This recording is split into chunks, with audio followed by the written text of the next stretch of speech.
The air campaign of the Gulf War, also known as the 1991 bombing of Iraq, started with an extensive aerial bombing campaign on 17 January 1991. The coalition flew over 100,000 sorties, dropping 88,500 tons of bombs, widely destroying military and civilian infrastructure. The air campaign was commanded by USAF Lieutenant General Chuck Horner, who briefly served as Commander-in-Chief, forward of U.S. Central Command while General Schwarzkopf was still in the United States. The British air commanders were Air Vice Marshal Andrew Wilson and Air Vice Marshal Bill Ratton. The air campaign largely finished by 23 February 1991, where the coalition invasion of Kuwait took place. The initial strikes were composed of Tomahawk cruise missiles launched from warships situated in the Persian Gulf, F-117A Nighthawk stealth bombers with an armament of laser-guided smart bombs, and F-4G Wild Weasel aircraft armed with HARM anti-radar missiles.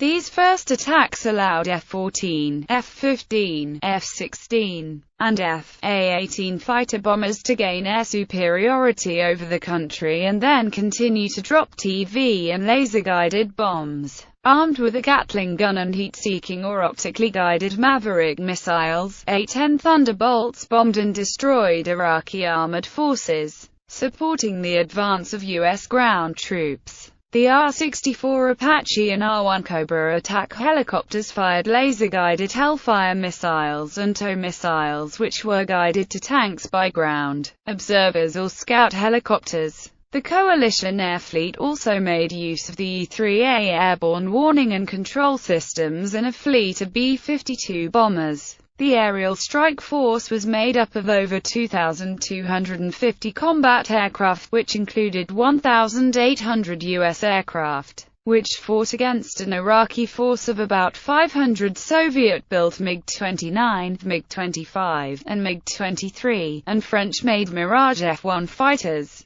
Main air campaign starts a day after the deadline set in United Nations Security Council Resolution 678. The coalition launched a massive air campaign, which began the general offensive codenamed Operation Desert Storm with more than 1,000 sorties launching per day. It began on 17 January 1991 at 2:10 a.m. Baghdad time, when Task Force Normandy destroyed Iraqi radar sites near the Iraqi-Saudi Arabian border which could have warned Iraq of an upcoming attack. At 2:43 a.m., two F-111 Ravens with terrain-following radar led 22 F-15E Strike Eagles against assaults on airfields in western Iraq. Minutes later, one of the F-111 crews, Captain James Denton and Captain Brent Brandon, destroyed an Iraqi Dassault Mirage F-1, when their low-altitude maneuvering led the F-1 to crash to the ground. At 3 a.m., 10 U.S. F-117 Nighthawk stealth bombers, under the protection of a three-ship formation of F-111s, bombed Baghdad, the capital. The striking force came under fire from 3,000 anti-aircraft guns firing from rooftops in Baghdad. Within hours of the start of the coalition air campaign, a P-3 Orion called Outlaw Hunter developed by the U.S. Navy's Space and Naval Warfare Systems Command, which was testing a highly specialized over-the-horizon radar, detected a large number of Iraqi patrol boats and naval vessels attempting to make a run from Basra and Qasr to Iranian waters.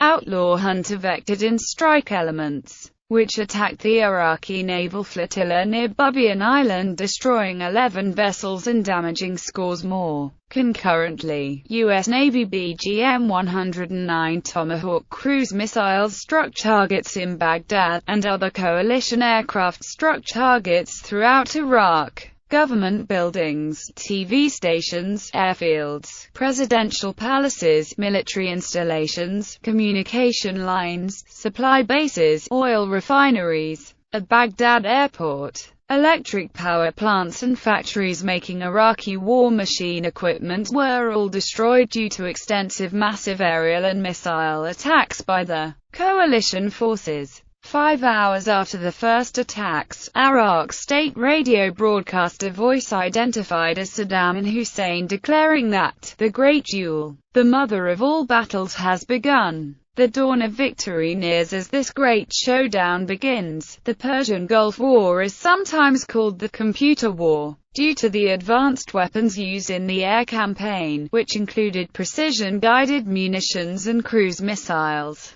Although these were very much in the minority when compared with dumb bombs, cluster munitions and Blue 82 daisy cutters were also used. Iraq responded by launching 8 Iraqi modified Scud missiles into Israel the next day. These missile attacks on Israel were to continue throughout the 6 weeks of the war. On the first night of the war, 2 F-A-18s from the carrier US Saratoga were flying outside of Baghdad when 2 Iraqi MiG-25s engaged them. In the beyond visual range kill, an Iraqi MiG-25 piloted by Zaher Dawood fired an R-4ORD missile. The missile impacted Scott Spiker's F-A-18 head-on. The impact sent the aircraft spiraling downwards. The wreckage was discovered in 1993. Spiker was buried near his wreck site by local Bedouin nomads. Russian sources claim also numerous other hits on coalition aircraft. However, only a clumsy effort appears to have been made to match the supposed events to actual coalition aircraft being damaged or lost. Often these claims are on wrong date compared to the actual aircraft damage or lost time and place.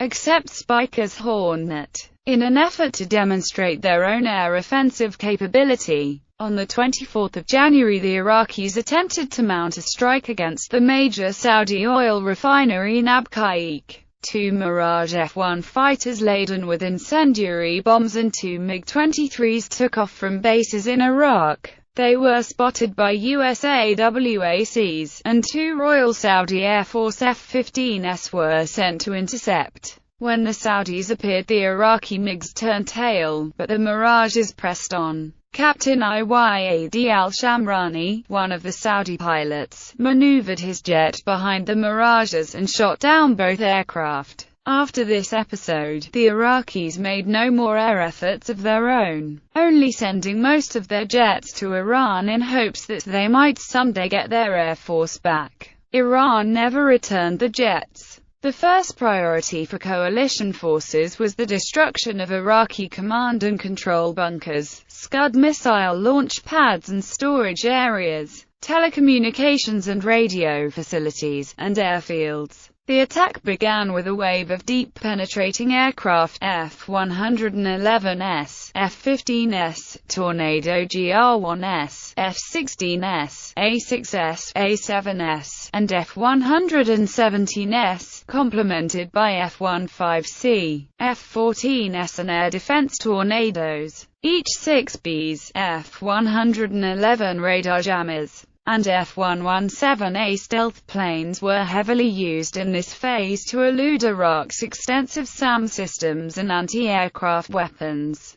The sorties were launched mostly from Saudi Arabia and the 6 coalition aircraft carrier battle groups in the Persian Gulf and Red Sea. During the initial 24 hours, 2,775 sorties were flown, including 7 B-52s which flew a 34-hour non-stop 14,000-mile round trip from Barksdale Air Force Base and launched 13 AGM-86 CALCM cruise missiles against Iraqi targets. Persian Gulf CVBGs included US Midway, US Theodore Roosevelt, and US Ranger, US America, US John F. Kennedy, and US Saratoga operated from the Red Sea. Iraqi anti-aircraft defenses, including shoulder-launched ground-to-air missiles, were surprisingly ineffective against coalition aircraft, and the coalition suffered only 75 aircraft losses in over 100,000 sorties. Though only 42 of these were the result of Iraqi action, the other 33 were lost to accidents. In particular, RAF and U.S. Navy aircraft which flew at low altitudes to avoid radar were particularly vulnerable, though this changed when the air crews were ordered to fly above the AAAA. The next coalition targets were command and communication facilities.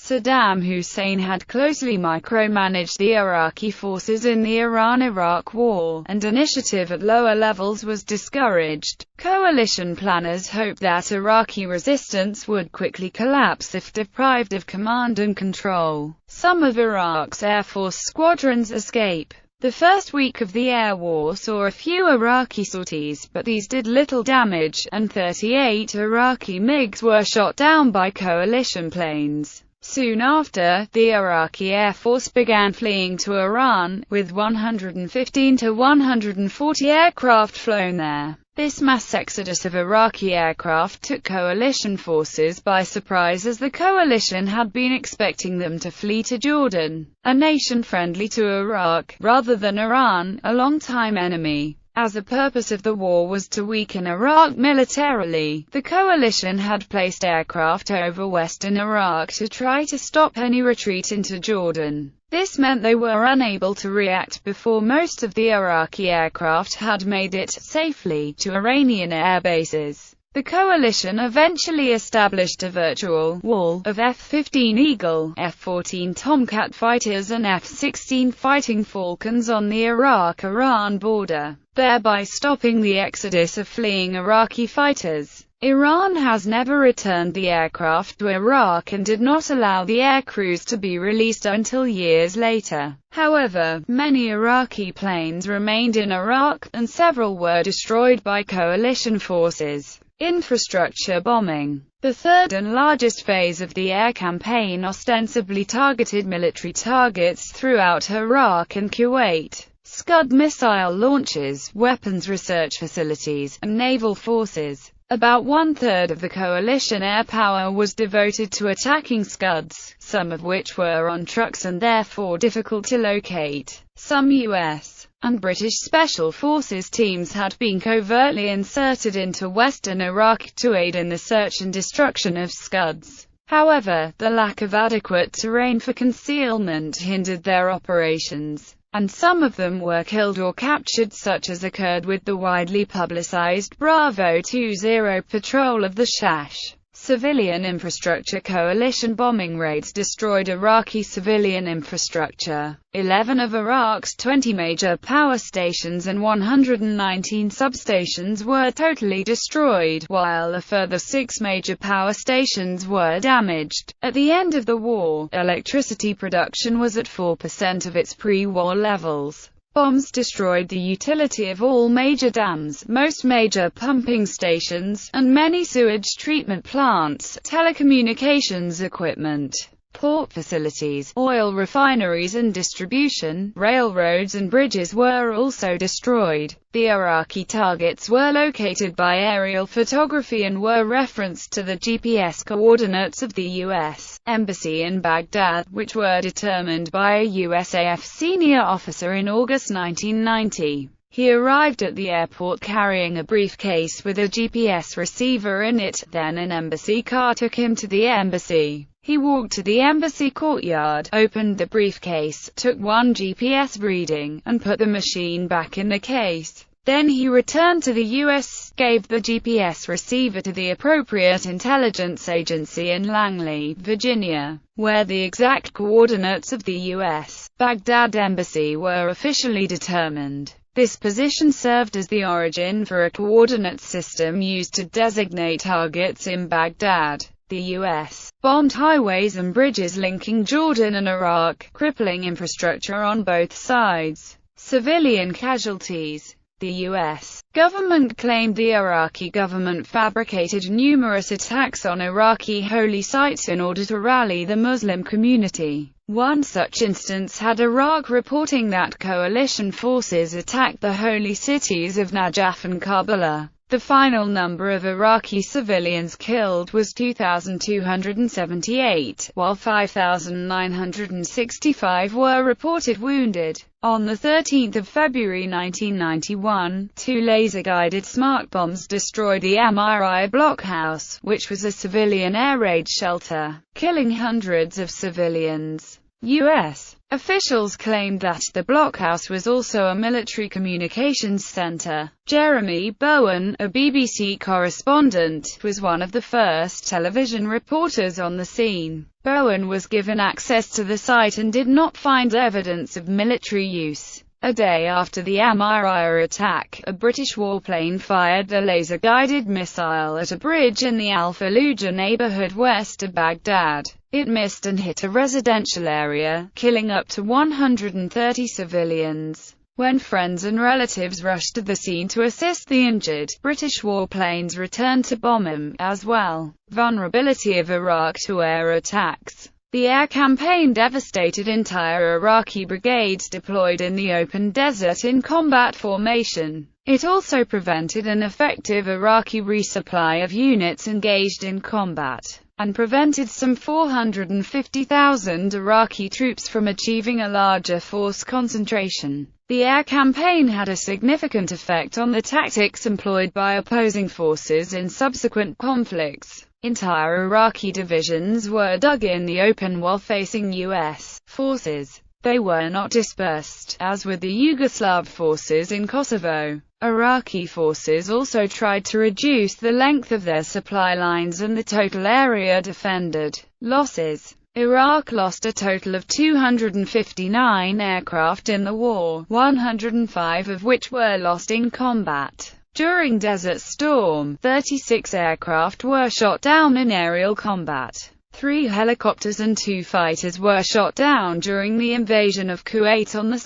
August 1990. Kuwait claims to have shot down as many as 37 Iraqi aircraft. These claims have not been confirmed. In addition, 68 fixed-wing aircraft and 13 helicopters were destroyed while on the ground, and 137 aircraft were flown to Iran and never returned. The coalition lost a total of 75 aircraft, 52 fixed-wing aircraft and 23 helicopters during Desert Storm, with 39 fixed-wing aircraft and 5 helicopters lost in combat. 1 coalition fighter may have been lost in air-air combat, a U.S. Navy FA-18 piloted by Scott Spiker. Other claims include an RAF Tornado GI-1A piloted by Gary Lennox and Adrian Weeks. However, the Tornado in question crashed to the ground due to pilot error on a different date than the supposed air-to-air kill is claimed to have taken place. 1 B-52G was lost while returning to its operating base on Diego Garcia, when it suffered a catastrophic electrical failure and crashed into the Indian Ocean, killing 3 of the 6 crew members on board. The rest of the coalition losses came from anti-aircraft fire. The Americans lost 28 fixed-wing aircraft and 5 helicopters. The British lost 7 fixed-wing aircraft. The Saudi Arabians lost 2. The Italians lost 1. And the Kuwaitis lost 1. During the invasion of Kuwait on 2 August 1990, the Kuwaiti Air Force lost 12 fixed-wing aircraft, which were destroyed on the ground, and 8 helicopters, 6 of which were shot down and 2 of which were destroyed while on the ground.